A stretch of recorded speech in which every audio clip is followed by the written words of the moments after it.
Qərbi Azərbaycanlıların real həyat hekayələrinin məcmuəsi Son tarixi mənbələr təbliğata qarşı. Layihə rəhbəri Xalid Ələkbərov Eminoğlu. Müsahibin adı Nazim, soyadı Zeynalov, ata adı Xasayoglu. Müsahibin doğum tarixi 18 may 1955-ci il. Müsahibin doğum yeri Basarkeçər rayonu Daşkənd kəndi. Müsahibənin keçirilmə tarixi 16 yanvar 2026-cı il. Müsahibənin keçirilmə yeri Bakı şəhəri Şahinşah restoranı. Müsahibənin dili Azərbaycan dili. Müsahibənin ağanın tam adı Xalid Ələkbərov Eminoğlu. Xalid Ələkbərov mənim və Ayda Xudaverdiyeva. Gəzənfər qızı. Nazim müəllim salam. Salam. Xoş gəlmisiniz Nazim müəllim. Xoş gördük. Nazim müəllim, demək olar ki, bizim layihəyə qoşulduğunuza görə sizə dərin təşəkkürümüzü bildiririk. İstəyərdik ki, sizi tanıyaq. Mən sizi yaxşı tanıyıram. İstəyirik ki, bizim insanlar da sizi tanısın. Siz kimsiniz, harada doğulmusunuz, nə işlə məşğul olmusunuz? Bir dənə zəhmət olmasa özünüz barədə. Mən Zeynalov Nazim Xasayoğlu 1955-ci ildə may ayının 18-də Basarkeçər rayonunun Daşkənd kəndində anadan olmuşam. Müəllim ailəsində, ziyalı ailəsində. Uşaqlığım Daşkənddə keçib. 1962-ci ildə Daşkənd Orta Məktəbinin 1-ci sinifinə daxil olmuşam. 1972-ci ildə 10-cu sinifi bitirmişəm. Sonra isə ali məktəbə üz tutmuşam. Bakı şəhərində Azərbaycan Dövlət Pedaqoji İnstitutunun Tarix Fakültəsinə qəbul olmuşam. Ailədə neçə uşaq idiniz? Ailədə 5 uşaqdır. Ananız nə işlə məşğul idi? 2 qardaş idik, 3 bacıdır. Anam evdar qadındır. Atam uzun müddət müəllim işləyibdi, atam vəzifələrdə işləyibdi.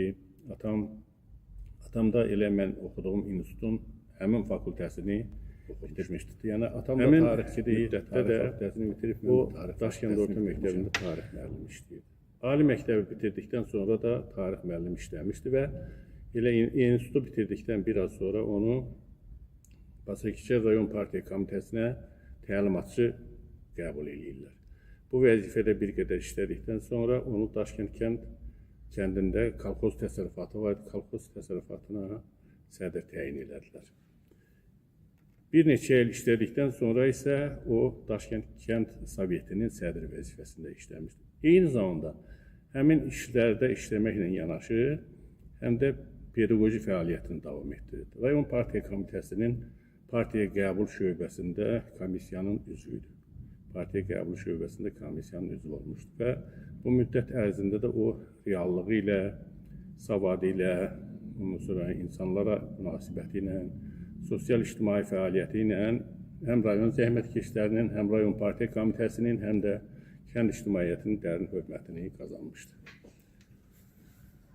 Mən isə ali məktəbi bitirdikdən sonra... Üzr istəyirəm, ora gələcəyik. Siz o atanız haqqında çox gözəl məlumatlar verdiniz.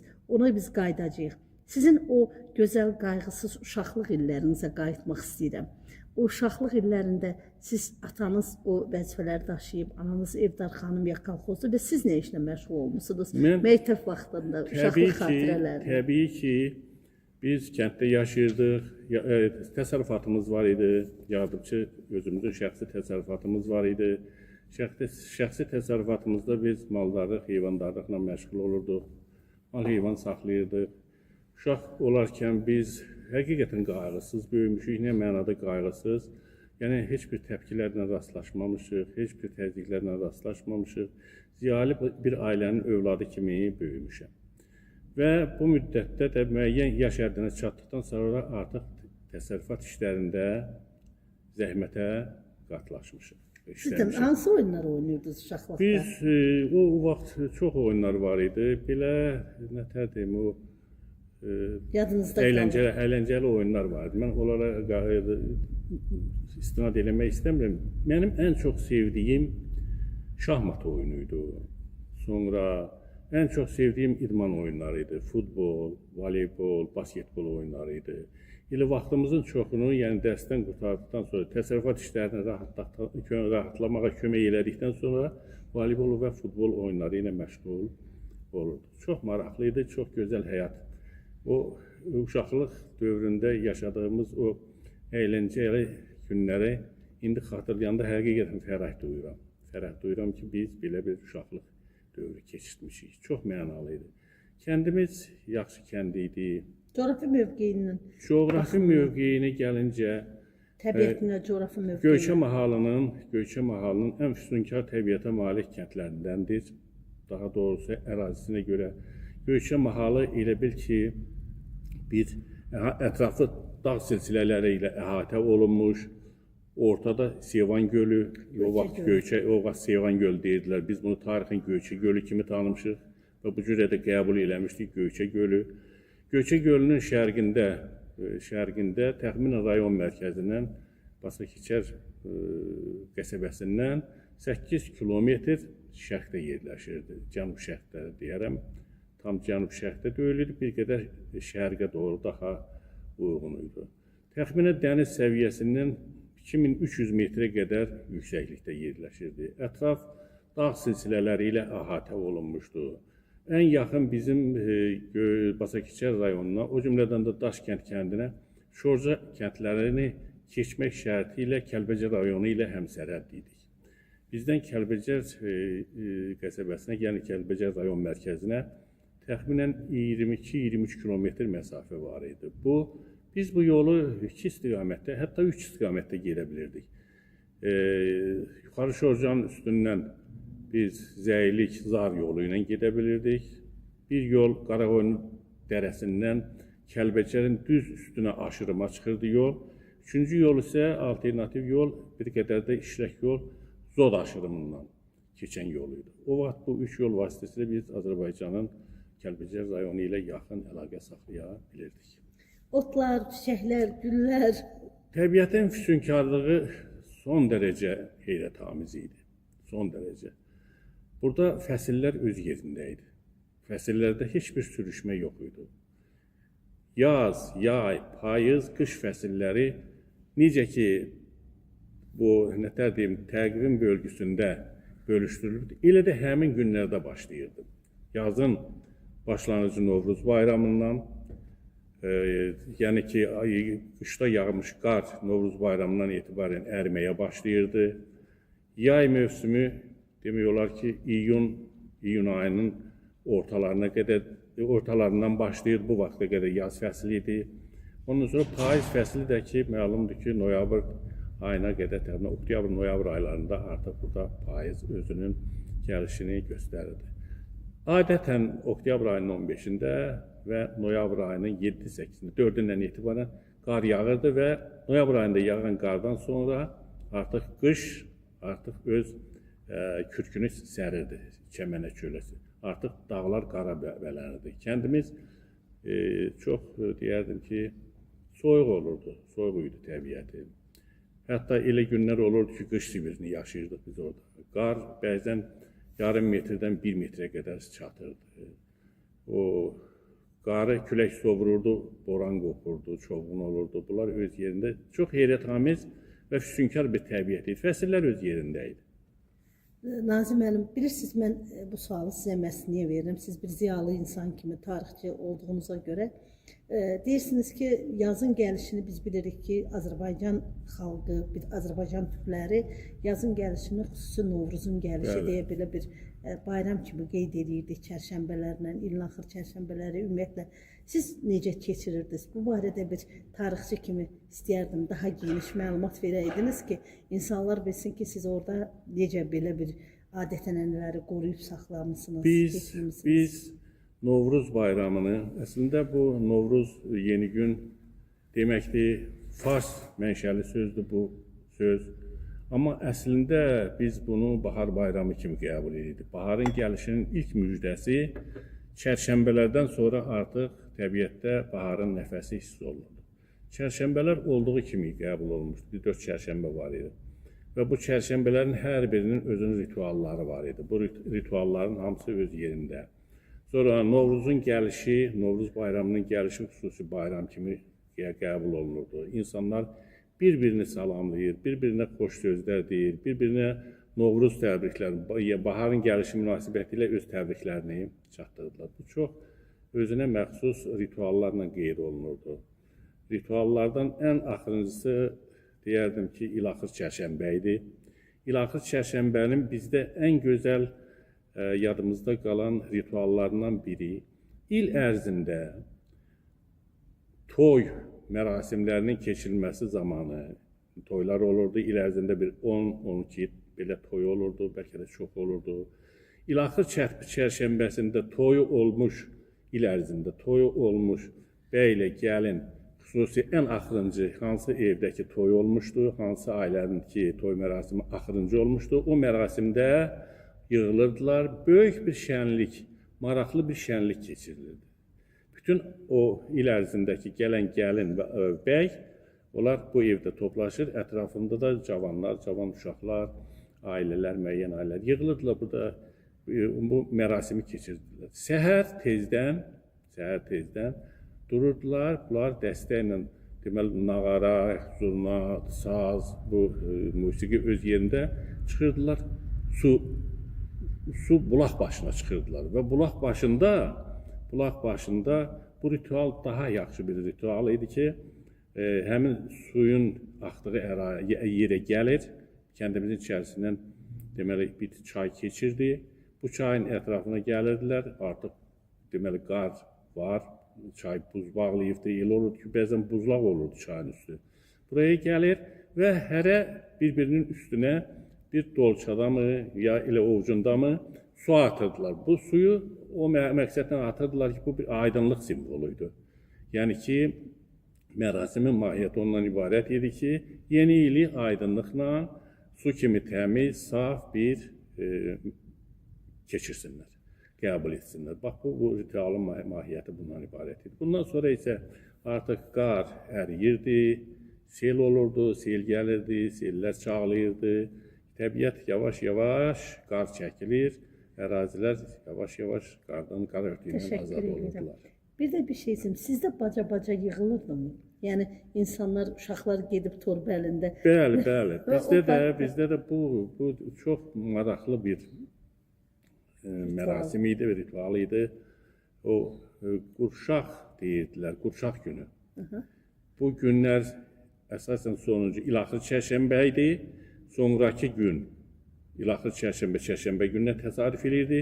Onun səhərisi və yaxud ondan bir gün sonra ildən asılı idi. O gün qurşaq günü kimi qəbul olunurdu.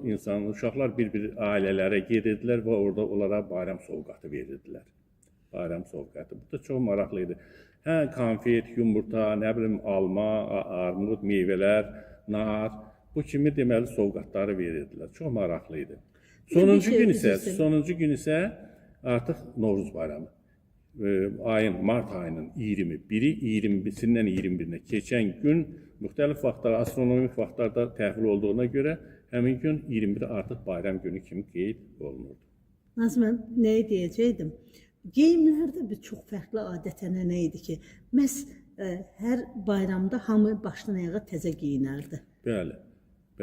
Bu geyimlər Novruz bayramının gəlişi ilə əlaqədar olaraq uşaqlar da, ata-ana da, ailələr də təzə geyimlər geyinirdilər. Novruz bayramına xüsusi hazırlıq olurdu və geyim xüsusi əhəmiyyət kəsb edirdi. Bu geyimlərin özünün də bir kriteriyaları var idi. Bu kriteriyalar o dövrün, o zamanın deməli əxlaqi mənəvi dəyərlərinə söykənirdi. Bu artıq qadın kimi geyinməli idi, kişi kimi geyinməli idi. Bunlar artıq qərarlaşmış əxlaqi mənəvi dəyər kimi əsrlərdən bəri davam edir. Uşaqlara qırmızı alınırdı adətən, qırmızı geyimlər. Bəli, uşaqlara qırmızı geyindirirdilər, qırmızı geyimləri olurdu, qırmızı. Hökmən o geyimin çalarının biri qırmızı rəngdə olmalıydı. Sonra qurşaq dediyimiz mərasim, o bayaq dedim sovqat, uşaqlar gəzirlər, sovqat verirdilər.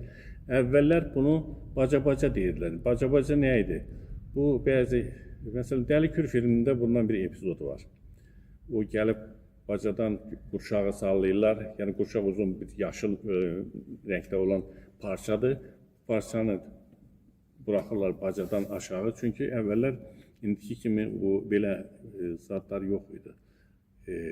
Evlərin bacaları var idi. O baca həmişə havanı dəyişdirmək üçün orada nəfəsli idi. Təsəvvür edin ki, bu evin havasını dəyişdirmək. Oradan o qurşağı sallayırdılar. Evdəki adamlar qurşaq sallananda bilirdi ki, sovqat istəyirlər və o qurşağa, yəni sallanmış parçaya sovqatı bağlayırdılar, onlar da bacadan dağıtıb bunu çəkib götürdülər. Sonralar bu yavaş-yavaş, yəni otaqlar, aynəbənd tikililər olandan sonra qapıdan müraciət eləməyə başladılar. Bu da bu cürə idi. Çox gözəl. Bir də bu qurşaq sallanmada bir də belə bir şey vardı. O da güləş keçirirdilər. Bilirəm ki, yarışlar olurdu, güləş yarışları, bir-birinin idman oyunları, su idman oyunları keçirirdi Novruz bayramı. Yarışlar deyəndə Novruz bayramı günü insanlar toplaşırdılar kəndin mərkəzində, müəyyən yerlər ki var idi. Oraya toplaşırdılar və orada müxtəlif mərasimlər ifa olunurdu, mərasimlər. Bunlar əsasən, məsələn, orada zurna, nağara, aşıq, yəni zurnaçılar dəstəsinin yanaşı aşıqlar orada ifaçılıq edirdilər. Sonra orada güləş yarışları keçirilirdi. Güləş yarışları ən başlıcası güləş yarışlardır. Sonra müəyyən o xalq nələri deyim onlara? Oyunçuları, xalq oyunçuları vardı. Müxtəlif oyunları ifa edirdilər. Bu oyunlar da əsasən bəzən insanların daha artıq marağına səbəb olurdu. Bu var idi. Kəndirbaz. Kəndirbaz var idi. Kəndirbaz gəlirdi. Kəndirbazlar da öz məharətlərini göstərirdi. Pəhlivanlar gəlirdi, onlar öz məharətlərini göstərirdi. Güləşçilər öz məharətini göstərirdi. Bax, bunlar bilən şeyi. Çox gözəl. Bir də bir şey deyim, Nazım müəllim, sizin kəndinizin infrastrukturunda klub, kitabxana, hər bir şey var idi mi? Bizim kəndimiz müasir kənd idi. Kəndimiz həqiqətən, kəndimizin başı ilə ayağının arası təxminən 2 kilometr, yarım 3 kilometrə qədər uzanırdı. Kəndimiz Basakeçərdən Şorcalara gedən yolun üzərində yerləşirdi. Təxminən 3 kilometrə yaxın, bəlkə də 3 kilometr yarıma yaxın məsafəni əhatə edirdi.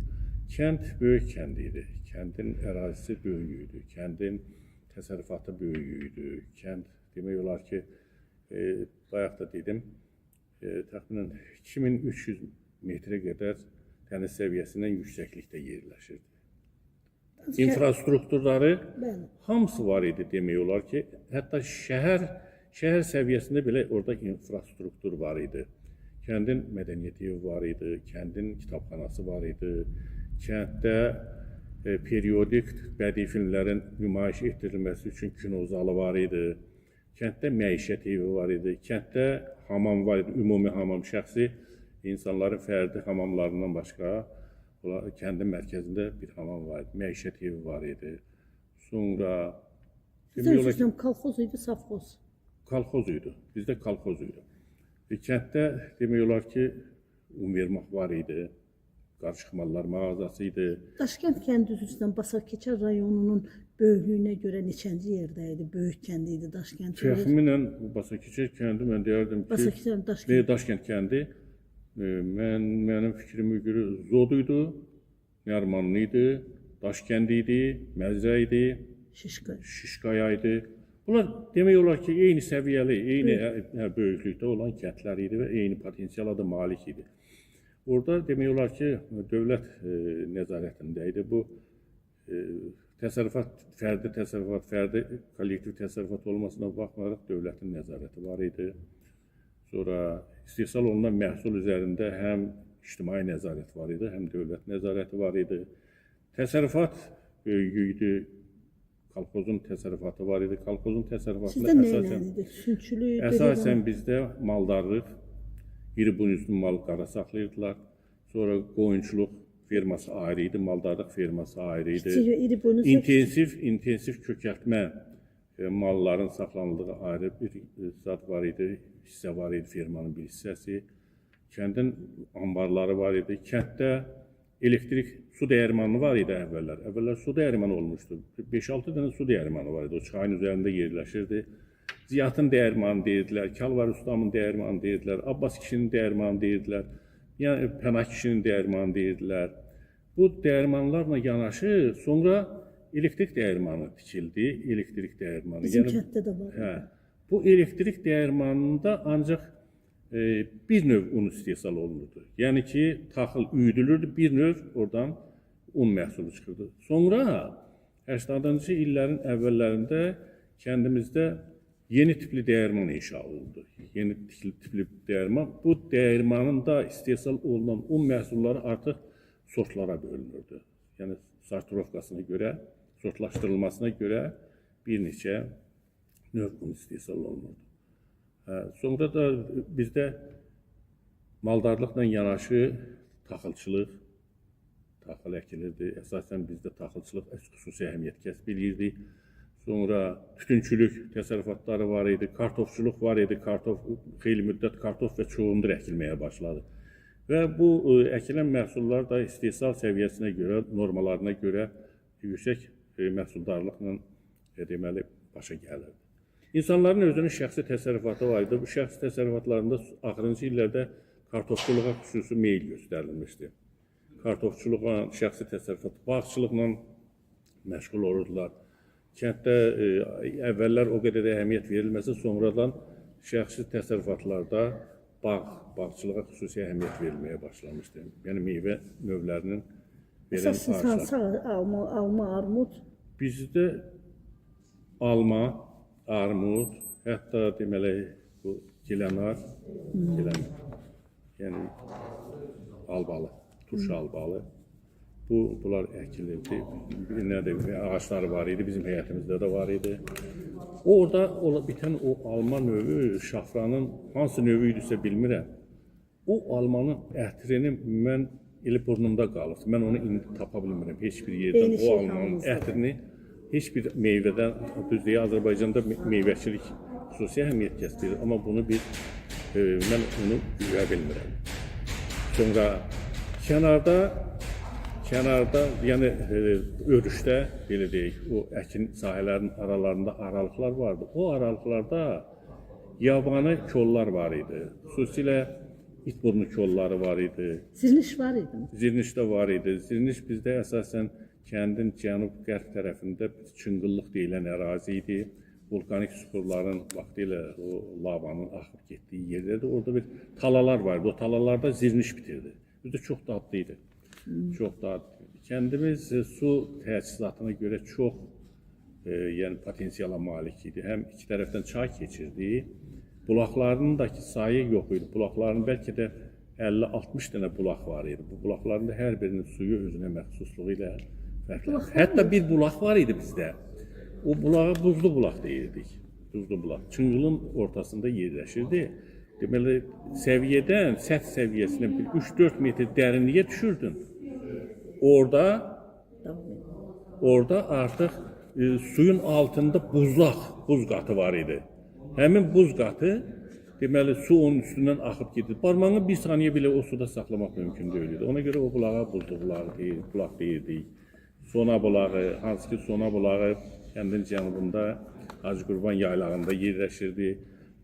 Mikail Müşfiq və Dilbər Axundzadə həmin bulağın başında olmuşdular, oranı ziyarət eləmişdilər və Dilbər Axundzadənin Müşfiqli Günlərim əsərində də o bulaq haqqında öz xatirələrini yazmışdır. Asim bəy, o qədər gözəl tərənnüm elədiniz ki, elinizi, obanızı, yaşadığınız məskanı. Bir dənə sizə sual verim, bu qədər gözəl yaşarsınız, sizin qonşuluğunuzda ermənilər var idi mi? Bizim kəndimiz, dediyim kimi, Basarkeçərdən təxminən cənub-şərq tərəfdə yerləşirdi. Daha çox şərqə doğruydu. Və bu ərazidə Basarkeçərdən bizim kəndə 8 kilometr məsafə var idi. O aralıqda yox idi. Biz ermənilərlə ən yaxın qonşumuz ancaq Basakeçər idi. Yəni rayon mərkəzi idi. Rayon mərkəzində ermənilər yaşayırdı. Ermənilər yaşayırdı orada. Bir neçə dənə Azərbaycanlı ailəsinin yaşadığı bizə məlumdur. Qalan əksəriyyət ermənilərdir. Sonra qərb tərəfdə biz Basakeçərlə yanaşı Qırxbulaq kəndi ilə qonşuyduq. Yəni bu qonşuluq da təxminən 14-15 kilometr məsafəni əhatə edirdi. Orada ermənilər yaşayırdılar. Kəndimizdə erməni yaşamamışdı. Kəndimiz ancaq rayon mərkəzində və ondan o tərəfdə. Rayonun ərazisində təxminən 36 kənd var idi. Bu 36 kəndin məncə 4-ündə ermənilər yaşayırdı. İkisində, üçündə də ermənilər, məsələn, Məzrə kəndi, Böyük Məzrə kəndi, sonra Çaxırlı kəndi, məncə Subatan kəndində. Yox, Subatanda yox. Yox. Çaxırlıydı. Çaxırlıydı. Tüstülüydü burada, tüstülü. Zağalı kəndlərində ermənilərlə Azərbaycanlılar qarışıq yaşayırdılar. Qalan kəndlərin əksəriyyəti Azərbaycanlılardan. Onların sizlə münasibəti o haqda həm atalarınızdan, babalarınızdan 1905-ci il, 1918-ci il, eyni zamanda bilirəm ki, Daşkənd kəndi 53-cü ildə də deportasiyaya məruz qalıb, 48-ci ildə də. Bu barədə özünüzün atalarınızdan, babalarınızdan nə eşitmisiniz? Eşitdiklərim budur ki, ən çox atamdan mən soruşurdum ki, yəni mən həm tarix fakültəsində oxuduğumdan, həm də ki, kəndin ictimai-siyasi həyatı ilə, keçmiş tarixi ilə maraqlandığımdan atama bəzən suallar verirdim. Kəndin ağsaqqallarından da soruşurdum. Kənd deportasiyaya 1905-7-ci illərdə, 1918-19-cu illərdə, sonra 1948-53-cü illərdə, sonuncu deportasiya isə 1988-ci ildə. Deportasiya deməyək, qovulma. Qovulma elə deportasiya zorla insanların yaşayış yerindən məcburi surətdə tərk etməsi deməkdir. Yəni bunların hamısında Daşkənd kəndi zərər çəkibdir. Daşkənd məruz qalıbdır bu qovulma prosesinə. Ən ağır faciəli hadisələr baş verirdi 1918-19-cu illərdə. 18-19-cu illərdə Mart soyqırımından sonra bütün bölgələr, Bakıdakı Mart soyqırımının 31 martdan sonra. Deməli, Mart soyqırımından sonra, hələ Mart soyqırımına qədər də bir neçə məhəlli xarakterli hadisələr olubdu. Amma əslində Mart soyqırımının əks-sədası təkcə Bakı şəhərində qalmadı.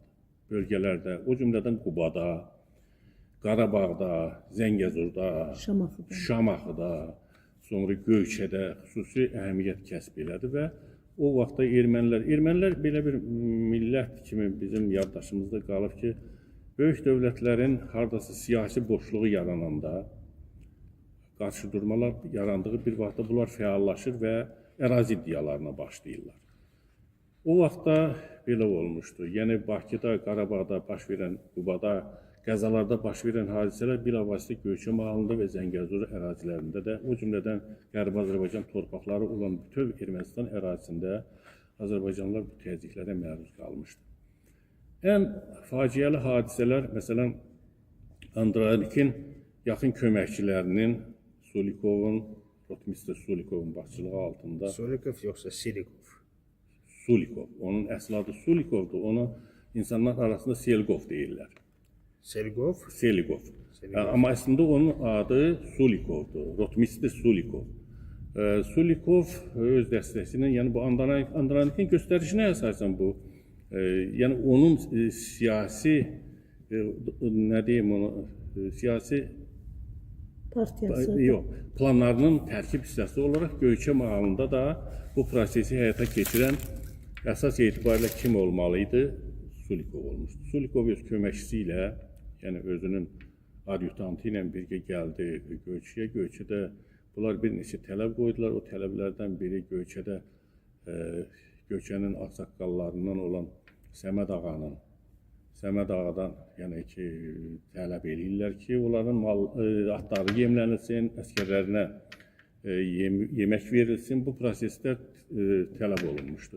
Sonra isə bu da müəyyən faciələrə gətirmiş, çıxartmışdı. Bu faciələr həm Azərbaycanlılar üçün, həm də ermənilər üçün deməli, heç yaxşı nəticələri vermədi. Və Sulikov öldürüldü.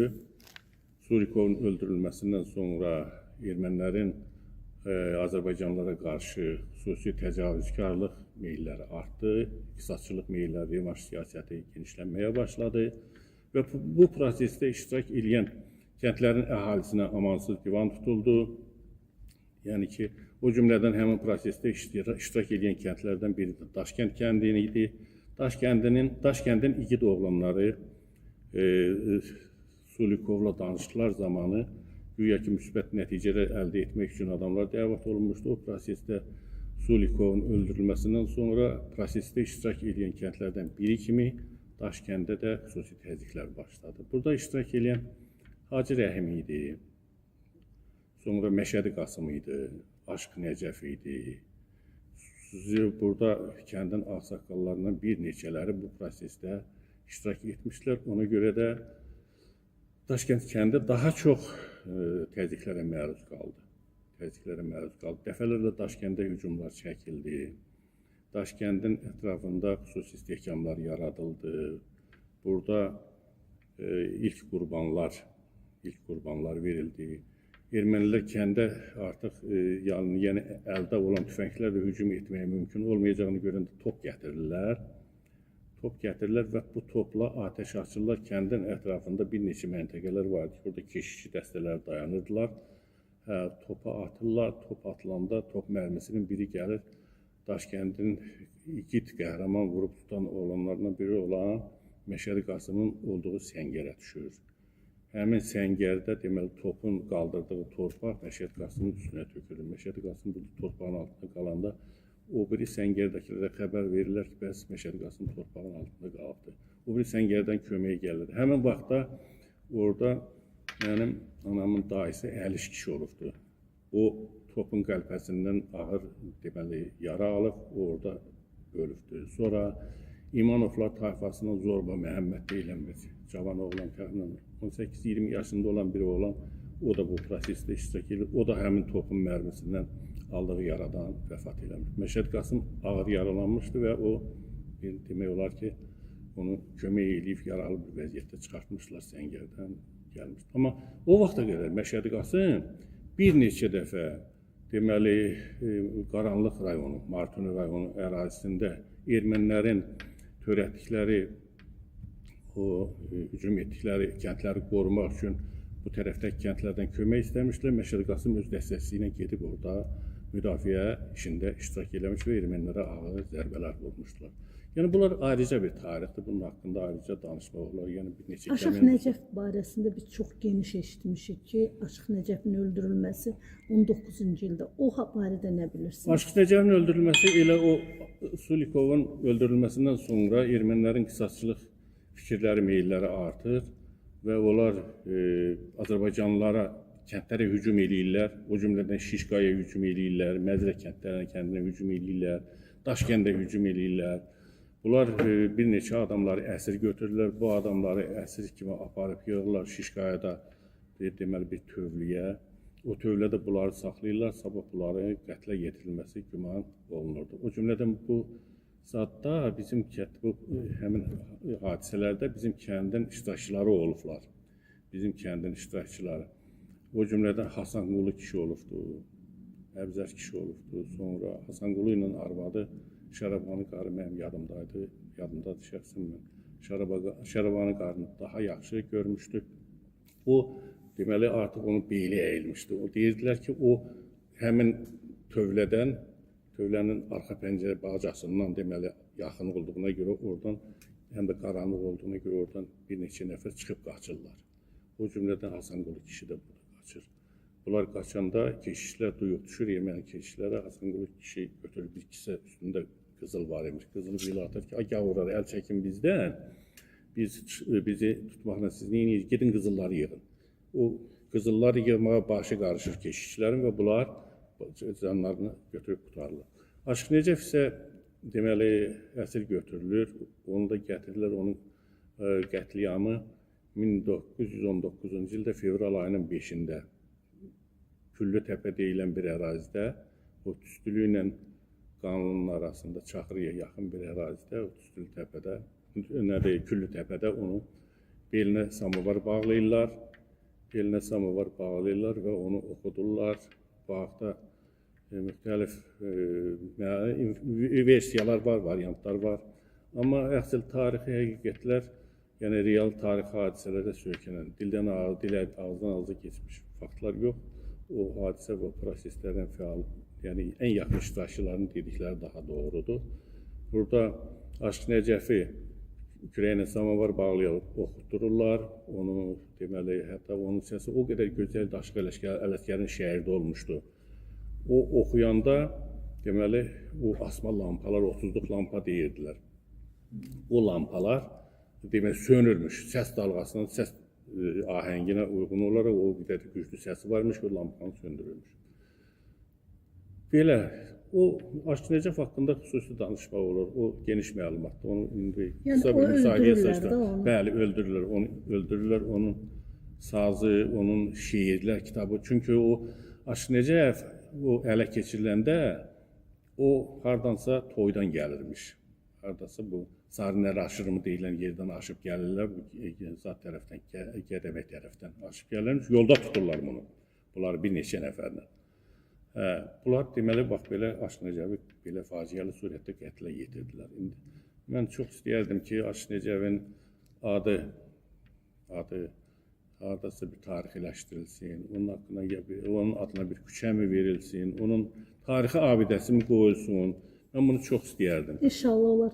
Bəs 53-cü ildə, bu 1919-cu ildəki... Mən bir sual var, çox üzr istəyirəm, sözünüzü kəsirəm, Ayda xanım.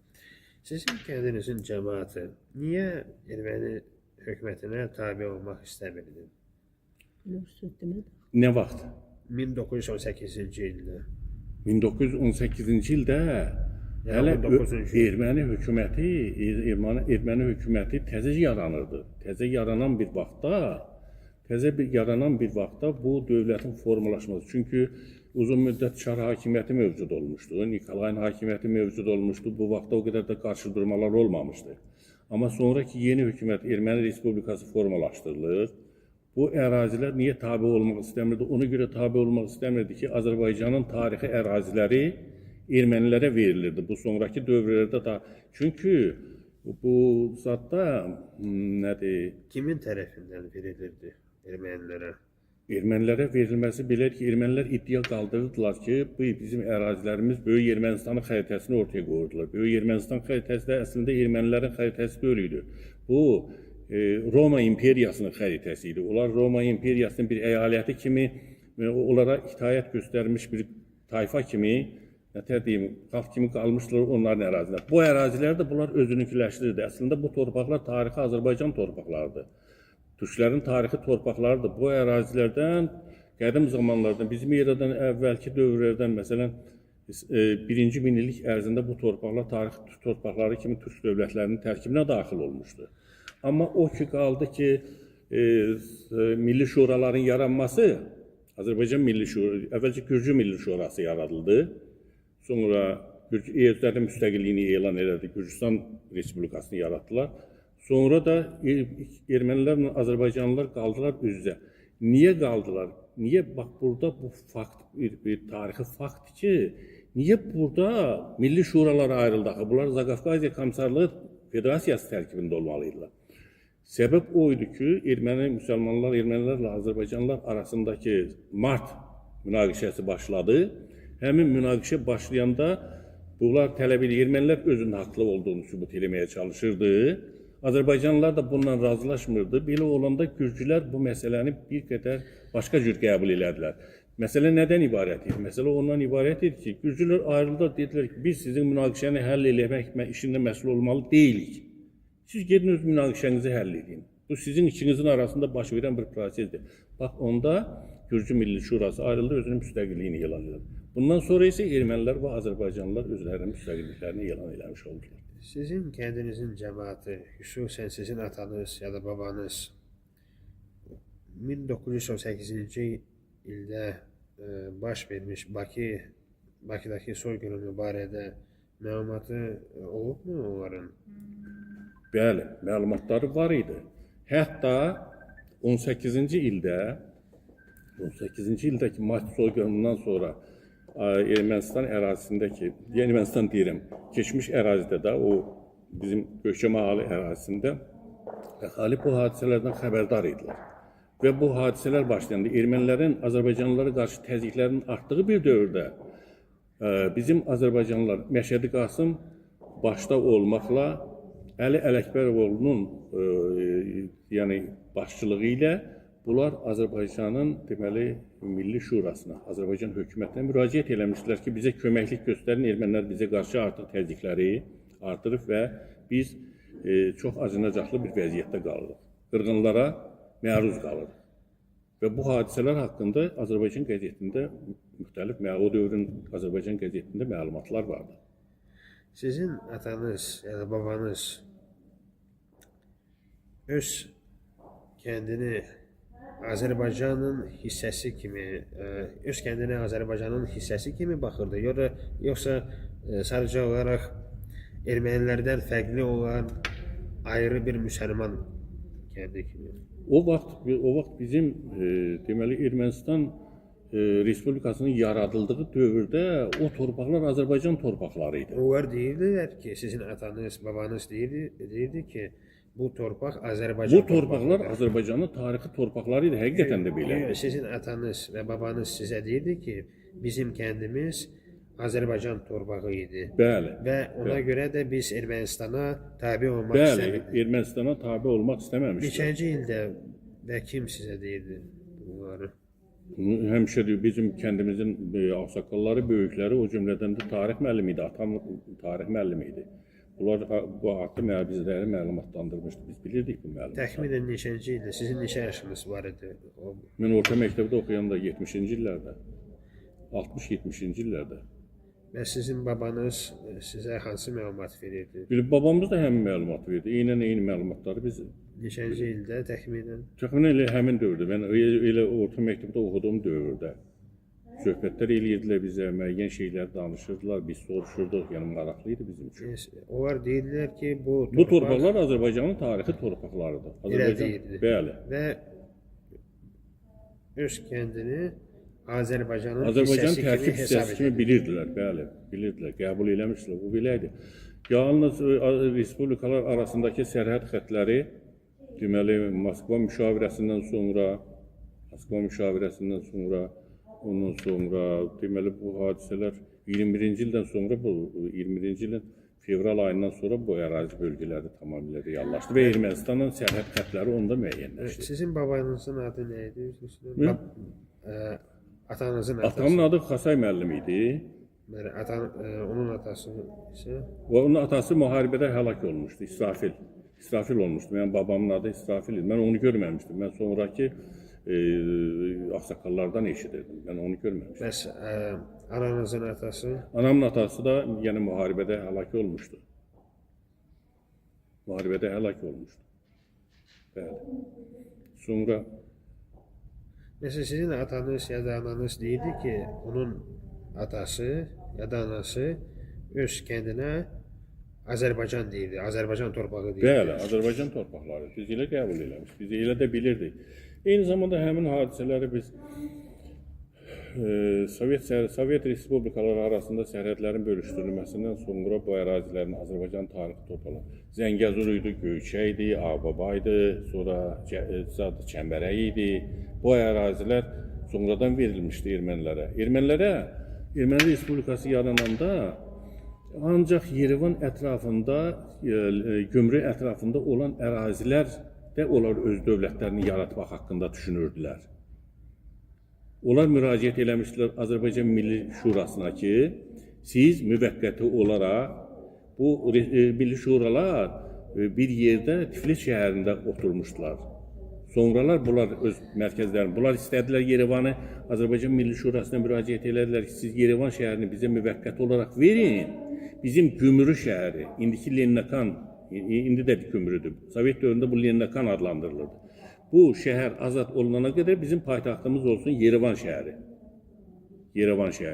Belə də razılaşmışlar, sonra isə bu ermənilər bunu geri qaytarmadılar.